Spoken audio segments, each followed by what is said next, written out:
guys, it's Rosa here. I hope you're all having a wonderful day. I'm here today to talk a little bit about fabric. I've got loads of fabric right here. There we go. A big pile of fabric. These are fabrics which I have acquired recently, or a couple of, I think, are actually from my stash. So what I'm going to be making this video about today is the fabrics which I choose to use for the autumn and for the winter. So when I'm sewing my autumn-winter wardrobe, the fabrics which I am drawn to, the fabrics which I go back to time and time again to stay warm and snuggly, because a question which I've had a couple of times from people who are newer to sewing is what fabrics do you use? I think when everyone starts off sewing, you usually start off with quilting cottons, things which are really lovely and easy to work with. And of course, one of the most fun things to make, even when you're an experienced sewer, is beautiful, flowery or patterned summer dresses. And it's sort of hard to know where to go from there when the seasons are changing, like they are right now. The leaves on the trees outside the window are all turning orange and brown, and I do love this time of year, I really do. I find it quite exciting. I love winter until Christmas. After Christmas I'm over it, and all I want is to be warm again. But I love this time of year. So yeah, I've got loads of fabrics here and some clothes as well. I'm going to be showing you my top fabrics for autumn and winter sewing. So let's get started. Oh, before we start today, I just really want to mention to you a new project, which I am starting with Dominique Major, whose Instagram I will link down below. It's going to be a magazine. We are launching a magazine and it's called Susie Magazine. It is a magazine for people who love to sew. If you would be interested in such a publication, I will leave a link down below to our Instagram account, which is where you can currently find us. I think we're also on Facebook and Twitter. Do go there to follow us. We're looking to be releasing our first issue very, very soon. So yeah, if you just follow us on Instagram, you'll get all the latest updates and things. It's so very exciting. I'm really, really excited for that. I love reading magazines. I love fashion magazines. I love sewing magazines. And this is going to bring fashion magazines and sewing magazines together. Let's get cracking. Let's take a look at my top fabrics for autumn winter sewing. Number one is denim. I love denim, and let's be honest, denim is awesome for all seasons, but it's especially good for autumn and winter because it's really hard wearing, cozy, and it's quite a thick fabric. I've got a couple of different denims here to show you. This is from Fabricland, $5.99 per metre. This is a wash denim. They do this in two different washes, one called Sax Blue and one called Indigo. This is the Indigo, but I have used the Sax Blue before and I will show you it. Here we go. I've got a couple of garments I've made with this before. This wash denim is one of my favourites, and at $4.99 per metre it's a really good buy. It's 100% cotton, washes really well. For example, this dress here is a Lisette Simplicity little dress, which I added a little pocket onto. Pretty sure you've seen this before, but I'll show you anyway. This is perfect for autumn winter because you can layer it up, a little bit wrinkled, they've all been in storage. Layer it up over a really cute little polo neck or a little jumper over the top. Just wears so beautifully and is so cozy. This is the Sax Blue, so you can see the slight difference in colour there between, how's best to hold this for you? There you go. So you can see there's the Indigo and the Sax Blue. I'll leave a link down below because this is available on their website, and the amazing thing with the Fabricland website, I know, I never thought I'd say it, but it's a really good website. You can order in increments of 25 centimetres. So the price you see is the price per metre. So cause I know lots of websites advertise per fat quarter, per half metre. It can get very confusing. Fabricland, flat rate, but you can start ordering from 25 centimetres. So that's really, really good. So yeah, lovely for little dresses. I've also made, that was last year, this is also one of last year's sews, as far as I recall, a lovely little shirt dress made out of denim. I'll shuffle back a bit. I know lots of people are getting excited about the Rosa shirt dress at the moment, and that would look awesome in this stonewash denim. There it is. I know the actual stonewash they used was from Fabrics Galore, I think, as opposed to Fabricland. But yeah, it gives a very similar look. This isn't a Rosa shirt dress, obviously, but it's a shirt dress I made before it came out. So there's a couple of little denim dresses, which are lovely. I'm going to take this denim off now because I'm simply wearing it like some kind of cape. Equally though, a heavier weight denim, this is also from Fabricland, this heavier weight denim, but it's available all over. This has cotton elastane in, and I've used it to make just a simple pair of, I like to call them my jeans, but they're really more denim trousers because they don't have any of the hardware that denim does, apart from it has got a metal denim zip.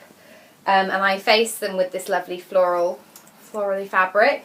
So yeah, you need a pair of jeans for the autumn winter, don't you? Because there are just some days where you just want to, I'm a dresses person completely, but there are some days where you're just like, I can't be dealing with tights right now, I just want to be cozy.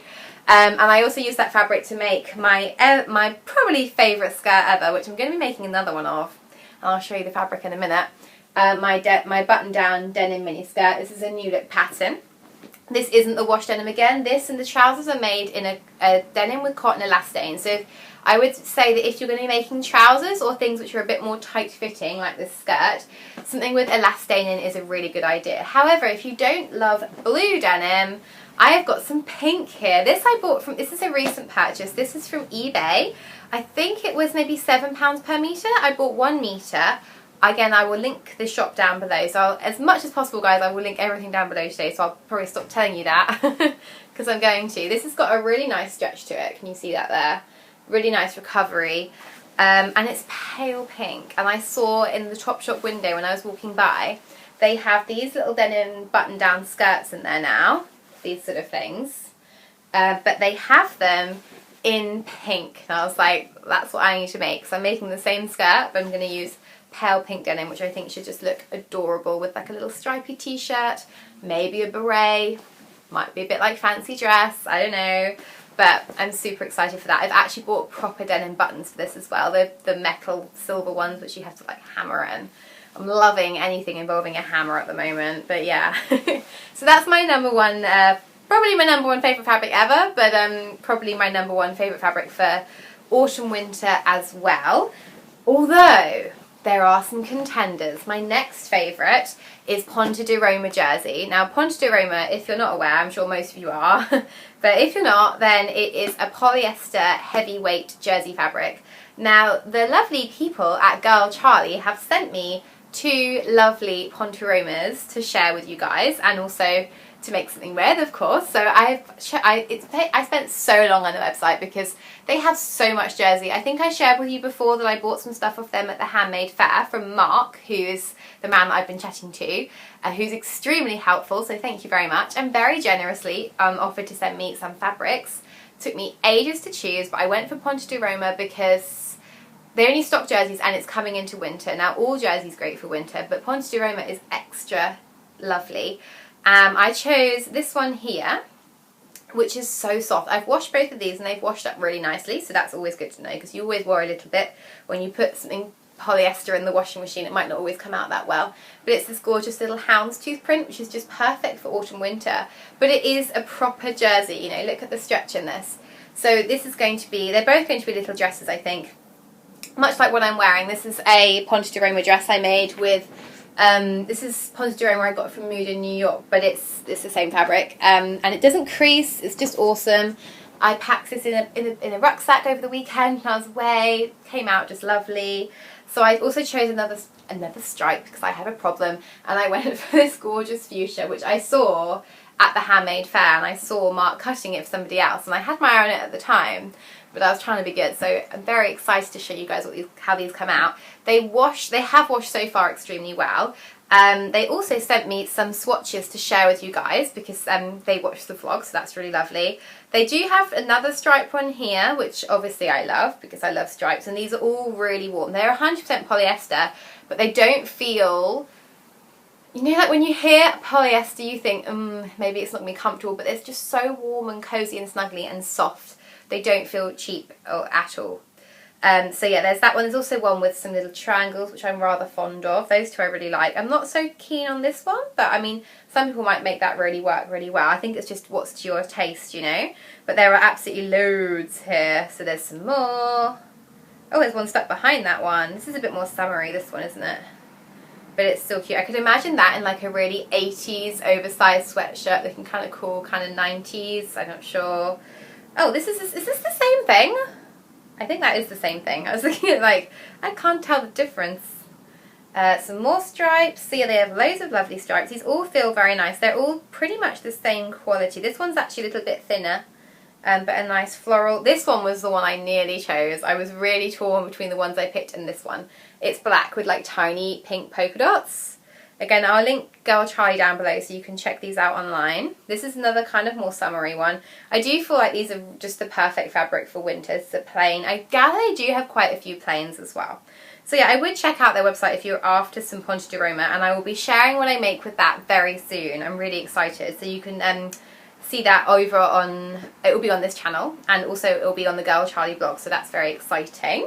So yeah, I will show you a couple of pieces I've already made with Ponte de Roma. I literally have a mountain of clothes here and I feel like I'm making an absolute mess. I might move the denim and put the denim like on the floor because I've done with that now. Goodbye denim.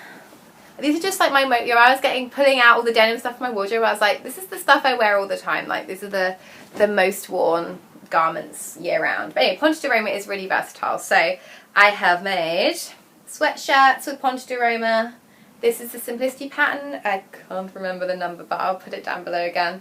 And this was a bit of leftover stripe fabric I had from when I made one of my stripy jumper dresses.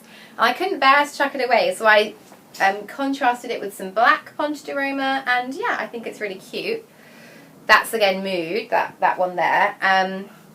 You can make, this is a little lace up top which I made. I think I shared this in a video back in March. I think I made this one, just really cute little top.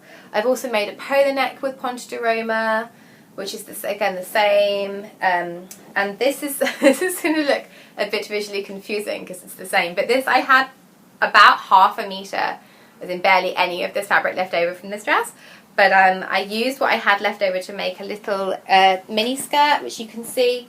And I'm really pleased with it because I finally found a pattern again from Simplicity, which was really great, which has a smooth elastic waistband. So it has, you can see, wide elastic in there. I had been looking for one of these patterns for so long and I found it, and it's just a fabulous little mini skirt. I haven't worn it much yet because I made it towards the end of the winter last winter, so this is really exciting to get some wear out of this one. Not at the same time as this dress, obviously. But yeah, would look cute just with little jumpers over the top. I love these skirts in the winter because you can layer them up with jumpers and boots and a lovely handmade coat and be all cozy. So yeah, that's another awesome fabric for the colder weather. Another obvious one is wool. Now wool, people might be intimidated by, it's expensive. So Ponte de Roma and denim you can get for, you know, maximum £9–10 a metre, so it's not a huge expenditure. But wool is more expensive. I have chosen this wool and it kind of broke the bank, but I really just fell in love with the colour. I mean, how often do you find wool in this colour, right?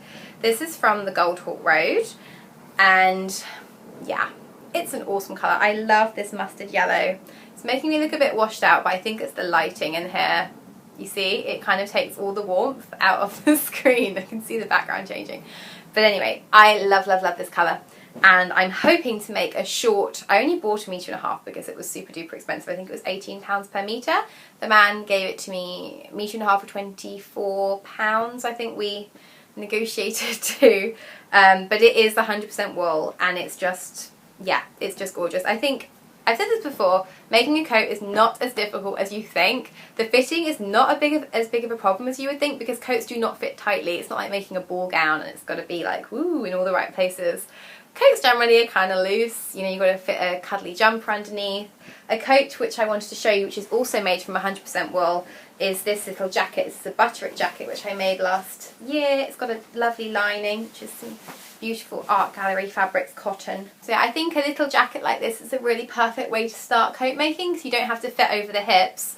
This one it's double breasted, it's got a full length sleeve. The collar can be a funnel neck collar, like this, but I'll be honest, I don't really wear it like that. I thought I would, but I prefer it just open, and I stick a little scarf under there as well. I made this at the beginning of this year. This is wool from John Lewis. John Lewis is a really good place to find wools because everything in there is kind of expensive, so it doesn't seem as bad. And this lining was a John Lewis fabric as well. And this was in their sale because their cottons are really, really affordable on the sale, and they're gorgeous, like art gallery fabrics, you know, just lovely, lovely things. So yeah, I would highly recommend everyone makes a coat this winter if you haven't yet. But another alternative though, if you're not ready to like splurge on an expensive wool, is to make something out of a poly wool blend. My red and my camel coats are both made from poly wool blends. The camel was something I got off eBay actually. I'll put some pictures in here if you haven't seen my camel or my wool coats, my camel or my red coats before. They're great coats, and there's nothing wrong with them. I prefer the way wool looks. Like when you press wool, it like just presses and it's perfect. The problem with the poly blends is they kind of puff a little bit, so I've had to do some top stitching, which I might not have had to have done if it was wool like these, and none of this is top stitch, but it looks really crisp and beautiful. So that's the only disadvantage to something which isn't 100% wool, but it still is as warm, or pretty much as warm, and it lasts just as well. So yeah, that's my next one. And last but very much not least, very much, is that a thing? Probably not. I've been talking a long time, I'm sorry. My last favourite fabric, I'll take my coat off now. Oh, look at this rose, it kind of matches, look, orange and brown. Loving it. My last favourite fabric for autumn winter is corduroy. Now you can get corduroy in every which colour, every which pattern. So in my last video I shared with you my Rosa dress. This is made with Liberty Needlecord, and thank you so much for all the lovely comments and things on Instagram, social media about this dress. I am so in love with the Rosa dress, and this fabric equally. This fabric is divine. I would highly recommend anybody who wants to use Liberty Needlecord for this dress to do it, because it just works perfectly. I absolutely love it. And again, super warm and cozy for the winter, and very easy to work with, as long as you get the pile all going the same way. And that means, like, you can tell when you run your hand down corduroy or velvet as well. Oh, velvet, I forgot to bring anything velvet. That's another good one for winter, but not as good as these, not as basic. Yeah, so if you want to find the pile of your corduroy, if you run your hand across it, one way will feel smooth and the other you can feel it all coming up. So I usually would cut it so that when you smooth your hand down the front of a garment, it goes smooth, so I can feel that's really smooth. But if I push my hand upwards, it feels kind of like prickly somehow. Like you can feel like you're pushing the threads and the hairs upwards. So yeah, that's the only thing to get your head around, and then once you've done that, it's easy peasy, lemon squeezy. And another lovely corduroy piece which I've made is my little pinafore dress. I made, oh, it's got a pin on it, that's cute. I made this pinafore a couple of years ago. I've done a post on my blog, which I'll link down below, on how to make this. It's a pattern hack from a Simplicity Skirts. I still wear it a lot. This is the skirt, basic little mini skirt. So you could do this with any skirt pattern, and then just essentially attached a bib and some straps. So yeah, I've also made something else out of corduroy really recently, and I am wearing it all the time. It's my ultimate favourite thing, but I cannot show you yet. It's a pattern test, and you'll be really excited when you see it. But another lovely thing out of Needlecord. So yeah, super exciting there. Some really lovely pieces for autumn winter. That is everything, guys. I really hope you enjoyed this video. I hope that it helped you out with a couple of ideas of how to sew your own clothes in the colder weather. It's not all about the summer dresses, is it? Sadly, I wish it were, but I actually do like making clothes for the winter. It kind of gets me more excited. I might be feeling a bit sad about it cooling off, but then if I can make myself a beautiful coat or skirt or cozy warm Ponte Roma dress, then, you know, makes you a bit more excited about the whole thing, the whole change of the seasons. So that is everything for today. Please do give this video a thumbs up if you enjoyed it, and let me know in the comments down below what you're going to be sewing this autumn winter, and which of these fabrics is your favourite, or maybe you have a different autumn winter fabric fave. I'd love to hear it, to give me some ideas as well, any new fabrics I need to try. And also please do check out Susie Magazine on Instagram so you can see our really exciting latest projects. That's everything for today, guys. See you again soon. Bye!